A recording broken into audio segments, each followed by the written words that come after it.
Hello, everyone, and welcome to the Jigme Kelsang Show. Today's a milestone day for the Jigme Kelsang Show as we have a special exclusive interview with one of the best insiders in the National Hockey League. A huge warm welcome to Sportsnet reporter, author, and blogger and NHL insider Chris Johnston. Hi, Chris. How are you doing? I'm doing well, Jigme. Kind of unique circumstances for everyone these days. Yeah, I mean, what a roller coaster week it has been for the National Hockey League in the sports world. I mean, just given the whole coronavirus pandemic, just give us how you're just like hanging in there. So like, how's everything so far? Well, certainly no complaints from my end. We've all had to make changes to our life, and so I'm just working from home, which is unusual. I mean, obviously, off days for the Maple Leafs, I am home here working a lot, but my typical day to day involves going into the studio for Hockey Night in Canada on Saturdays or going to the games, be Mhm. they at the Scotiabank Arena or wherever the Leafs are on the road, and we're all grounded right now. So I've just been staying at home, working the phones, doing my normal job in terms of trying to find out news. But I'm just hoping everyone's safe and trying to do my part. Now, Chris, we've got a lot of interesting things to talk about. I mean, from the NHL season suspension to the Toronto Maple Leafs, and so many other things. But I just want to begin with just some OHL discussion. I mean, there has been a lot of talk about Shane Wright, and I know a lot of people have been covering him. So, what can you tell us just the latest surrounding Shane Wright? Well, certainly a very exciting player. I mean, he had just a marvelous season in Kingston. Being just 15 years old when the year began, I think his offensive totals have probably far exceeded maybe not what he thought, but maybe what the expectation would have been for him, just because that's a pretty young league and in a young age to enter that league. And I think what probably said the most is the fact that that team put an alternate captain's A on his sweater during the year in terms of just what an impact he was making. Just away from the rink in addition to what he was doing on it. So he's a player with a bright future, and I'm sure we'll be talking about him, no doubt, as one of the top NHL draft picks a couple years down the road when it gets to be his draft year. But Yeah. what he's showing already before most kids his age or every other kid his age hasn't even a chance to play an OHL game is quite something. And then we're looking at players from the Mississauga Steelheads like James Hardy, Nicholas Kanade, and like Kian Washcrack. Players like them, like just seeing the young elite talent and skill in those players. What do you really see them like as impactful NHL players, and how could they really impact the National Hockey League? Well, I mean, what's interesting to me is the way things change over time, and here it's a pretty short amount of time. I mean, Yeah, a lot of these players have grown up idolizing Connor McDavid or something, which sounds yeah, insane because Connor's still so young, and obviously he's on an upward career trajectory. But I think if we look at what's happened with players that have entered the NHL in recent years, is they've had a lot more skill. These guys have trained differently than the NHL players that came before them, and so what you're talking about there is the next wave, and the guys coming behind them that have grown up with some knowledge maybe of some of the things these pros did when they were younger, and they've just had a leg up. And so, I think the future of the sport is very bright here once we get playing games again and we get to see these guys take the next step from their time in the Ontario Hockey League. hmm And now just like moving to some Toronto Maple Leafs discussion now. I mean, what a roller coaster season has it been for them. Battling through coaching change, injuries, flu bugs, and I mean, what have they not battled through? I mean, do they have to go through the coronavirus? I mean, there's been a lot of speculation. I'm wondering, I mean, how the pressure that's been given to you and Elliot and all those great NHL insiders who have to battle through this kind of news. So, I mean, just given how much of a roller coaster season it has been for the Toronto Maple Leafs. If you could just give some thoughts on that specifically. Well, I'd say this is one of the stranger years I've covered, one of the stranger seasons, and not just because of where we've ended up now. I mean, even if Yeah, we remove this, I mean, this is exceptional circumstances in all of our lifetimes. This has never happened in 100 years, something on yeah, this magnitude, a pandemic. But from the Leaf season, just never quite came together. hmm Having a coaching change in November as they did is disruptive for any team. I think it's especially unusual when it's a team like the Leafs that had high expectations that were yeah, expected to challenge for Stanley Cup. I mean, you look individually, a lot of guys have had great seasons. Austin Matthews clearly took another step this year. I'm not sure Mitch Marner did, but he was still pretty darn good. William Nylander had his best season, and yet somewhere in the sort of team aspect of this, and I think some of it's due to the injuries they had and really had to fight through here. They never quite got to the spot they were going Yeah. to. What's maybe strangest of all about what's happened with the coronavirus as it pertains to the NHL team like the Leafs is we might never know if they were going to get there, because I can't say for sure they wouldn't have. They did have some pretty big wins here in March, Yeah. including their last game they played against Tampa was a big victory. They also beat Tampa a couple weeks before that, at the Lightning, and they were likely to play Tampa in the first round, and so there was still an opportunity with Morgan Rielly getting healthy. Cody Ceci had returned. Jake Muzzin was going to be back. Even Ilya Mikheyev, I expect, was going to play before the end of the regular season. That maybe they could have still found their way, and so obviously when we're looking at the globe, the questions about coronavirus, people's health is way more important than how it pertains to sports. But if we just narrow in for a moment, and you look at a team like the Leafs, there's going to be a big what if here, especially if they're not able to find a way to resume the playoffs in some different form, in May. And I think there's been a lot of peaks and valleys, as you would mention. I mean, just given how young this team is, right? Just seeing the young talent, Rasmus Sandin, Pierre Engvall, Kapanen, Dermott, the rising stars, as so to speak, for the Maple Leafs. So, as an NHL insider, who would you say has been most impressive this season for the Maple Leafs? From the young guys, you mean, like the non-star? Yes, the youngest. Yeah, because Austin Matthews would be an easy answer there with 47 goals in 70 games. Yeah. He certainly was probably the most impressive individual performer. I'd say from that group of young players, it was a bit of a disappointing season. I think Travis Dermott actually had been playing well the last stretch of games. He was pushed into a higher spot in the lineup when Rielly was down, and then you had Muzzin go down behind him, and he was playing some matchup minutes with Justin Hall. I think we saw some growth in his game during that period, and I really do expect he's going to have an impact on this roster moving forward, be more someone that's counted on. Rasmus Sandin was just a sensation, I think, for the bit of time we saw him as an NHL player. I mean, the feeling around him, quite honestly, is that there's a belief in the organization he's a star in the making, that he's someone that's going to be very highly counted on in the near future. And I think probably if we look at that group of players, Jigme, and look forward, I mean, I think there's hope to be found for the Leafs that this wasn't a one-year window. I mean, they still have these guys coming that are going to move into some more impactful spots in the lineup, and there might be some growing pains there. But I certainly think that that this is still a well-built organization, that they should be able to have a chance to make a run at a Stanley Cup in the future, and those guys are going to be a big part of it once they get to that stage. Yeah, and I think a lot of also the speculation has been mostly on general manager Kyle Dubas. I mean, there must have been a lot of hashtags being thrown around there. I mean, hashtag fire Dubas. What in terms of not making it past the first round of the playoffs? I know a lot of Maple Leaf fans have been speculating a lot of that, and just given like an NHL insider perspective, what could you see Kyle Dubas now doing in the off season if that's the case? Well, what I would tell you is this. I mean, Kyle Dubas has been around hockey a long time. He ran the Sault Ste. Marie Greyhounds. He ran the Toronto Marlies before getting to this Maple Leafs job. But, being a GM in the NHL is different than anything he's ever done. And so, I think he's learned things as we all learn in our jobs. I'm still learning, doing my job now, quite a number of years into this profession. And I think you'll see some adjustments maybe in the way he wants to build his team. I mean, certainly he's going to have some opportunities this offseason, as every GM does, to make changes. There's the potential for a trade there. I think especially trying to fill the hole that we've all seen for quite some time on the right side of their blue line.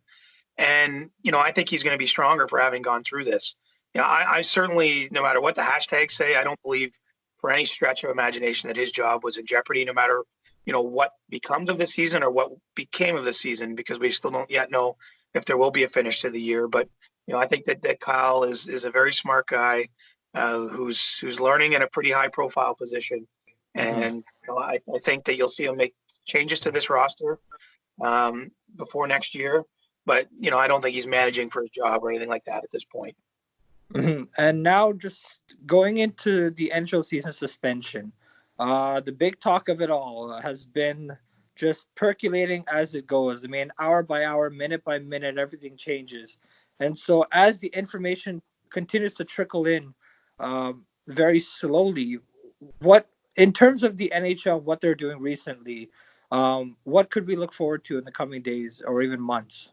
Well, I think the first thing the league is really trying to do is figure out if anyone has contacted the coronavirus. And at this point in time, when we're talking, that Yeah. hasn't happened. There hasn't been someone who's on team staff in terms of someone who's in the dressing room around the team or Hmm. any players that have had a confirmed case of this. And so, in the very short term here, they're allowing players to travel back to their homes, be where they're comfortable because there's a recognition it's going to be at least 8 weeks before we see NHL games played again.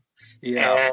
And they're trying to get a sense if anyone has symptoms and needs to be tested. And so, I think the first goal is everyone's health, making sure they're safe, making sure that they're staying in social isolation, social distancing, and not risking contacting this virus. And if they get to a point where they feel everyone's healthy, I think you'll see in small groups guys start to skate together again at NHL facilities. The hope is to have a bit of a training camp type scenario, and then be playing games somewhere between mid-May to late May. And ultimately, this decision might be taken out of the league's hands.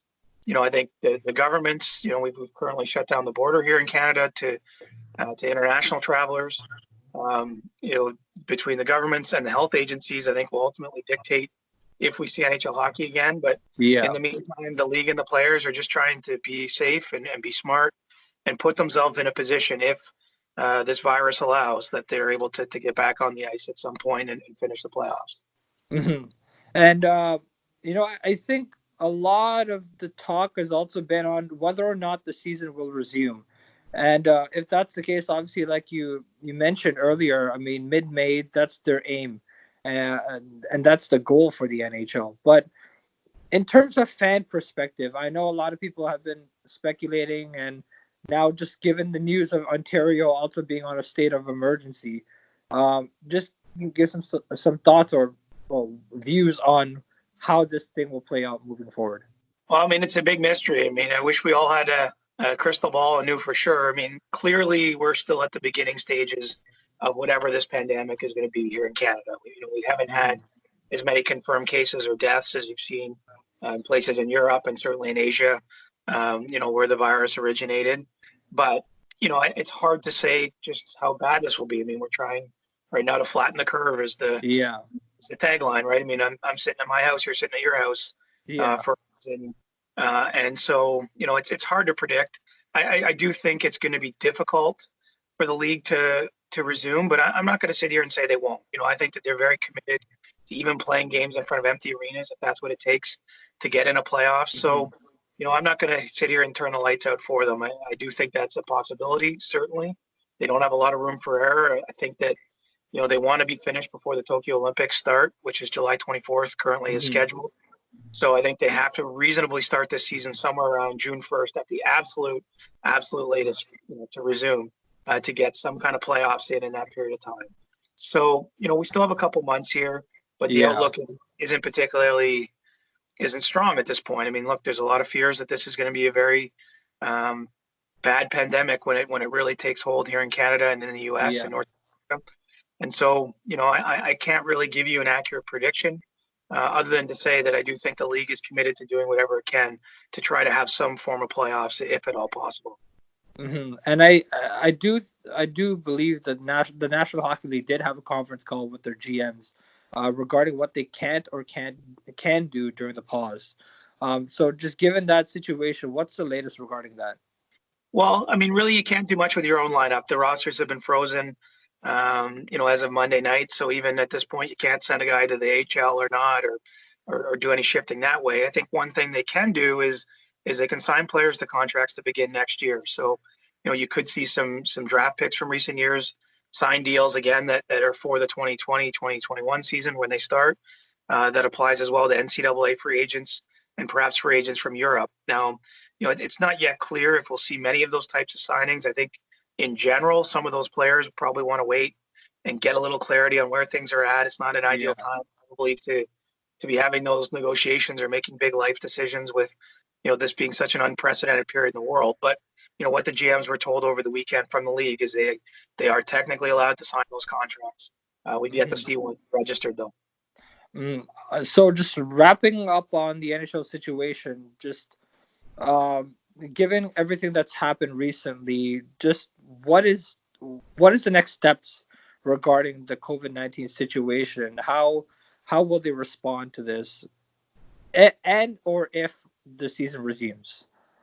Well, I think the response will be dictated by the experts, and Gary Yeah, Bettman very clear that he's not an expert on this. He's not a scientist. He's not an yeah, epidemiologist. It's not up to him to decide when it's safe enough for the public to even gather again, or for a group of players to gather again. And so I think they're just going to continue to monitor things very closely. yeah, They've asked the players to stay, in a quarantine, in a self quarantine scenario. So the expectation is very soon here that 700 plus NHL players are doing what we're doing, sitting indoors and only going out when they absolutely have to, and they'll just react from there. I think a lot of it's up to the universe now, so to speak, or it's yeah, up to what the health officials can do, what the government officials can do, and that's for all of us. And so the NHL is in a weird spot, as is the NBA, Major League Baseball, yeah. the Masters, PGA Tour golf. I mean, you go right around the sporting world. Everything is on hold right now, and they're waiting for someone to tell them it's okay to resume operations. Yeah. And so as we all just sit at home and just self isolate or self quarantine, uh, I mean, there isn't really anything to watch on TV. I mean, other than Netflix. I mean, as kids and no school. I mean, what a week this is gonna be, or maybe a couple months this will be for kids, especially like me who are in college and now it's just been suspended because of this whole COVID-19 pandemic. I feel I'm going insane, but I mean, just given the panic Don't do buying that. and Be calm. Be yeah, calm. There's no reason to overthink this. I mean, I'm not good at predictions, but there's one I'll make. We're going to remember this no matter what it is the rest of our lives. I mean, yeah, this is a truly unique period for everyone. I think it's good to take care of your mental health, try to keep yeah. physical health, eat well, drink water, and just relax. I mean, Hmm. we're going to come out on the other end of this eventually, and you gotta keep your mind strong. Yeah. And so, I mean, just final thoughts on the Toronto Maple Leafs. I mean, their playoff push, trying to win that ultimate goal of that Stanley Cup to bring that Lord Stanley home. Just given how passionate the fan base is and just how uh, unpredictable this team really is. I mean, from defense issues that they've got to address a lot of. I think a lot of injuries that they've had. I mean, will they get Mikheyev and Muzzin back in time when the season resumes? Yes, they So would. If the season resumed, both those guys will be ready to play. I mean, they were neither of them was very far off. They were already skating when the season got paused, and so I have full confidence you'll see them play games again if there are games to be played, and if not, it'll be next year. But I do think it's important to keep in mind when it comes to the Leafs that the best players on the team are still only 22 and 23 years old. They have a window of contention that's going to extend beyond this season, whatever this season is. And so, if the year's done already, I'm sure they're going to come back and take a crack at it next year. And so, the final question I have for you is, what advice would you give to young people who want to get into broadcasting, radio, or anything in general?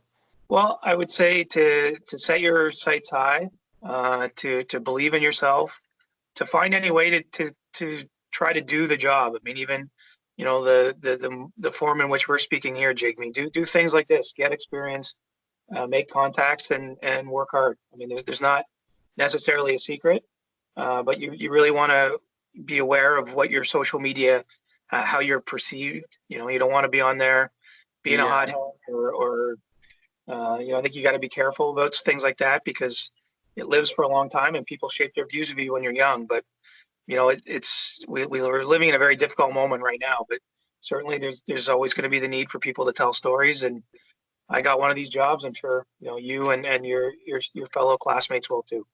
Hmm. And so, thank you again, Chris, for joining me on the Jigme Kelsang Show. I mean, I do appreciate it. I mean, just given how busy the time has been for you and everyone in hockey or in the sports world in general, we do appreciate you taking the time out to do this. So, thank you very much. No problem, man. And be safe. And to anyone out there, just do the right thing. Stay indoors. Yep. Thank you very much, Chris. Bye now.